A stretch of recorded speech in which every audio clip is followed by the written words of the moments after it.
Hola, somos EduCerebrix y el día de hoy queremos hablarles sobre doctores versus el sistema de salud y las limitantes que encontramos los médicos a la hora de nuestro trabajo. Acompáñanos.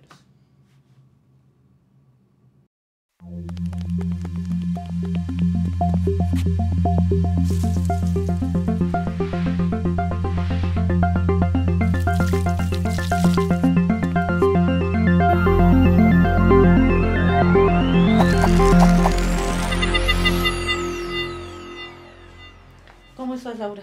Bien, ¿cómo te digo? Bien, bien. El día de hoy vamos a hacer un video que nos han pedido mucho y que nos han pedido en otros videos y tiene que ver con lo que nosotros los médicos encontramos como limitantes del sistema de salud. Sí, digamos que cuando estuviste hablando con Camilo, con el fisiatra, sobre un poco cómo es el proceso de rehabilitación y cómo tenemos el proceso de discapacidad en nuestros países latinoamericanos o en Colombia, pues hay muchas limitantes, ¿no? Limitantes sociales, limitantes económicas, de creencias, culturales, y también tenemos las mismas limitantes que existen dentro de los sistemas de salud, ¿no? Entonces, creo que es importante que hablemos uno de los sistemas de salud porque cambian dependiendo del país en donde estemos, y pues hablaremos del sistema de salud en Colombia, que es en el que nosotros trabajamos y el que pues mejor conocemos en consecuencia, ¿no? Pero creo que sí es importante que tengamos en cuenta que los sistemas de salud cambian en los países. Hay muchos sistemas diferentes. Por ejemplo, pues está el sistema norteamericano, que es similar, por ejemplo, al chileno, en donde los seguros de salud básicos son muy limitados y cubren cosas muy, muy específicas, y por fuera del cubrimiento de esa póliza de salud, pues básicamente todo hay que pagarlo del bolsillo, ¿sí? Entonces tenemos cosas que son un poco paradójicas, como que en Estados Unidos están muchos de los mejores tratamientos y mejores centros de tratamiento del mundo, pero a muchos de esos mejores tratamientos solo accede el que tiene el dinero para pagarlo de su bolsillo, ¿no? Claro. Entonces ese es un sistema de salud, un modelo de sistema de salud. Otro modelo como el colombiano, en el papel está mucho mejor que ese, en mi opinión, porque cubre muchas cosas y muchos tratamientos, aunque sean de alto costo, para las personas, sin importar incluso si están en el régimen subsidiado o contributivo, no importa.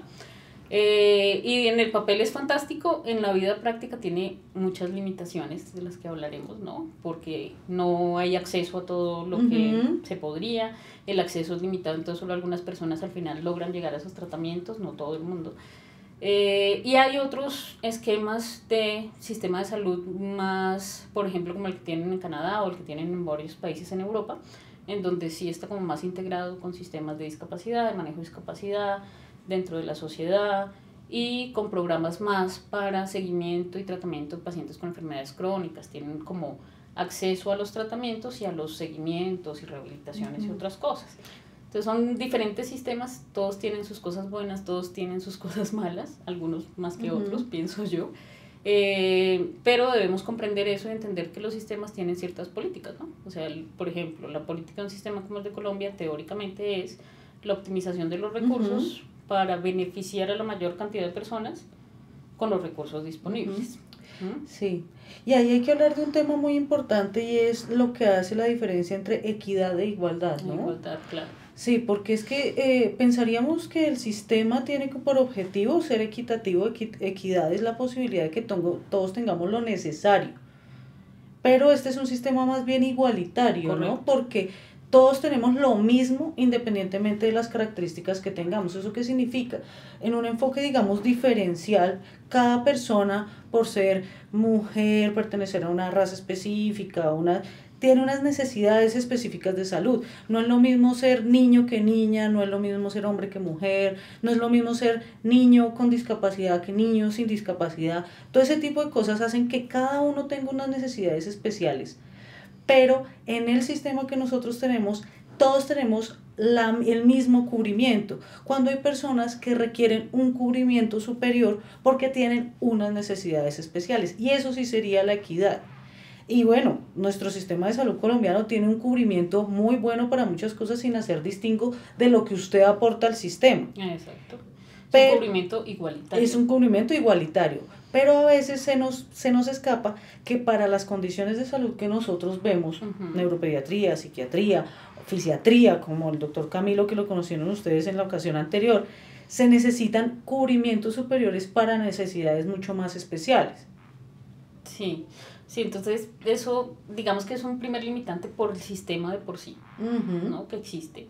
Y pues todos los sistemas tienen limitantes específicos, digamos, podemos hablar del colombiano en donde existe un decreto específico que se llama exclusiones de tratamientos y terapias del sistema de salud en Colombia, ¿no? O sea, hay un decreto que salió hace mucho tiempo, que lo van actualizando cada cierto tiempo, en donde nos dicen a los que trabajamos en el área de la salud, estas terapias, estos tratamientos, estos medicamentos o este tipo de cosas, usted no las puede formular, ¿sí?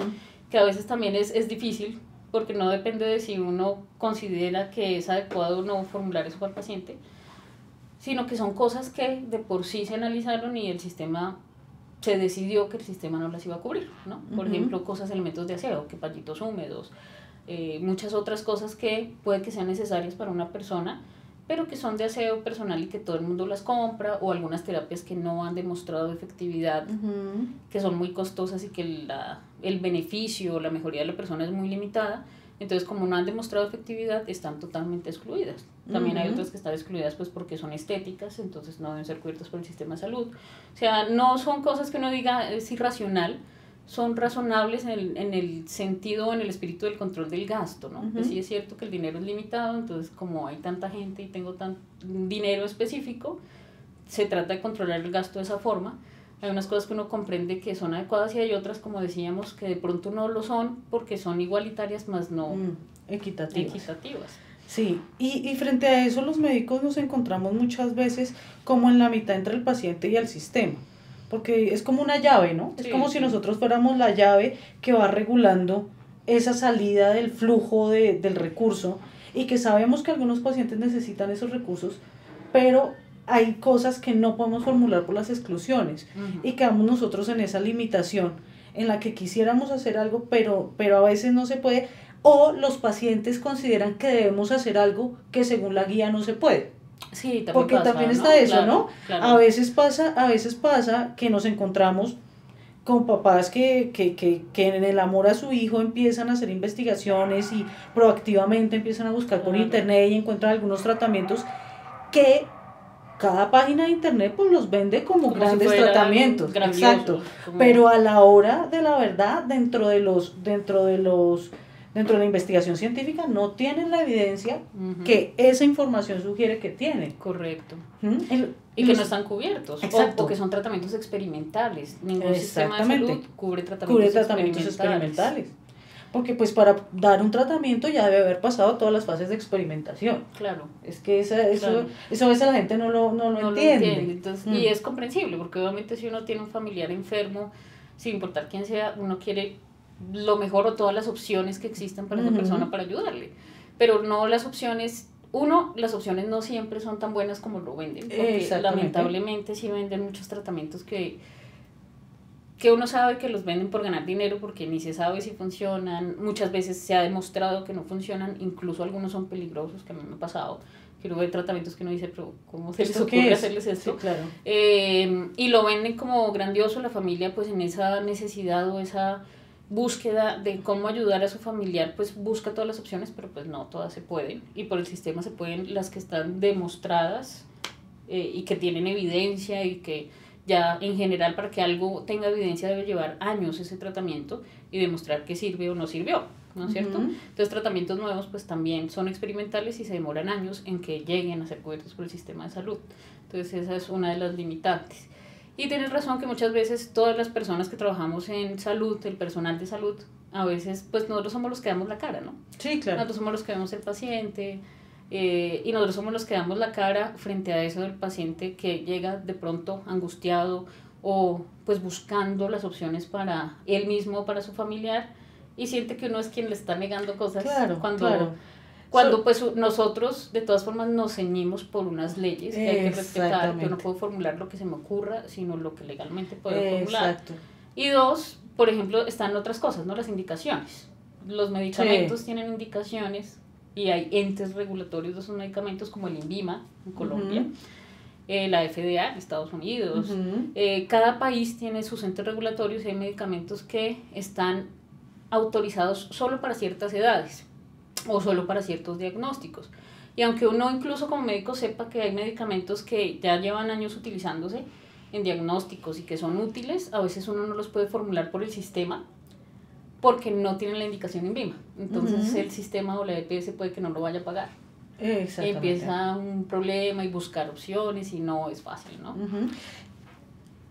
El problema también radica en que muchas veces las personas tienen la sensación de que es una postura personal nuestra, ¿no? Sí. Que somos nosotros quienes decidimos qué paciente toma qué o qué le formulamos. No, me parece muy bueno que tú hayas traído a colación que hay un decreto que regula ese gasto, que son unas exclusiones que están basadas en la evidencia científica.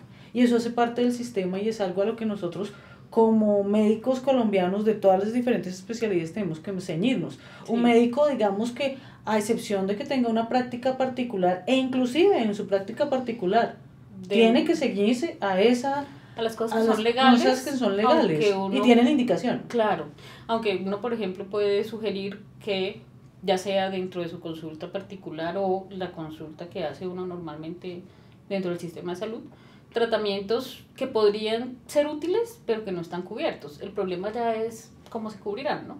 Si se logra que lo cubra la PS o no. Y hay una cosa que también es un limitante muy grande que yo siento que cada día está peor y es las limitaciones del tiempo en la consulta. Eso sí me parece una cosa totalmente absurda porque cada vez dicen 20 minutos, consulta 20 minutos, consulta 25 minutos. El otro día leí por ahí, en Colombia entonces por fin va a existir el sistema unificado de historias clínicas para que todos los médicos tengan disponibles. Eso es necesario y grandioso. Claro. Pero entonces en la parte de abajo decía, para que el médico no pierda los 20 minutos de consulta revisando la historia clínica de los exámenes. Perdón, o sea, aunque esté en el computador, igual el médico va a tener que leerlos. Sí, exactamente. Que tengamos acceso no va a disminuir el tiempo de consulta, ni va, o sea, que uno no tenga sino 20 o 25 minutos para pensar en cómo mejorar la vida o buscar el bienestar de otra persona es totalmente absurdo. Y esas limitaciones en tiempo creo que es una de las que peor consecuencia puede estar teniendo. Sí, claro. Sí, porque yo como médico, tú como médico y todos los que ejercemos esto, para enfrentarnos a un paciente tenemos que hacer el mismo proceso. Conocerlo. El motivo, exacto, conocerlo, motivo de consulta, su enfermedad, sus antecedentes, que pueden estar escritos, pero no es lo mismo leerlos que el paciente te los manifieste de viva voz, porque eso te da una impresión directa de cómo ha sido la experiencia de la enfermedad para él y a veces arroja datos nuevos. Sí. ¿Y cuál es la preocupación del paciente? ¿Y cuál es la preocupación del paciente? En especialidades como la nuestra o en todas, en general, hay unos antecedentes específicos que hay que preguntar que no se pueden dejar de preguntar. ¿Cómo hacemos nosotros para trabajar si no preguntamos cuáles son los hitos del neurodesarrollo? Sí. Imagínate. O cómo ayudo a un paciente si no tengo tiempo de preguntarle qué es lo que le preocupa. Porque a uno como médico, si tiene una enfermedad X, le preocupa algo, pero al paciente puede que lo que le preocupe es otra cosa. Si no tengo el tiempo de preguntarle qué es lo que le preocupa y cómo le puedo ayudar, pues no va a haber forma de ayudar adecuadamente. Esa es una de las limitantes principales. Sí. Creo que este es un tema que tiene mucho muy de extenso. Tiene mucho de dónde cortar, mucho de dónde hablar. Creemos que pueden necesitar también una siguiente edición de nuestro grupo acá en EduCerebrix, y bueno, vamos a pensar en la posibilidad de hacer otro episodio, y muchas gracias por habernos seguido. Compartan el video porque a alguien más puede servirle y continúen con nosotros aquí en educerebrix.com. También los invitamos a colocar sus opiniones abajo, cuéntenos ustedes qué limitantes ven, qué cosas les preocupan. Y nosotros pues también estaremos en el siguiente video que haremos, porque realmente es un tema muy extenso, revisando esas anotaciones y contándoles también nuestro punto de vista, y es muy valioso que ustedes nos cuenten. Suscríbanse al canal y denle like al video. Muchas gracias. Hasta luego. Hasta luego.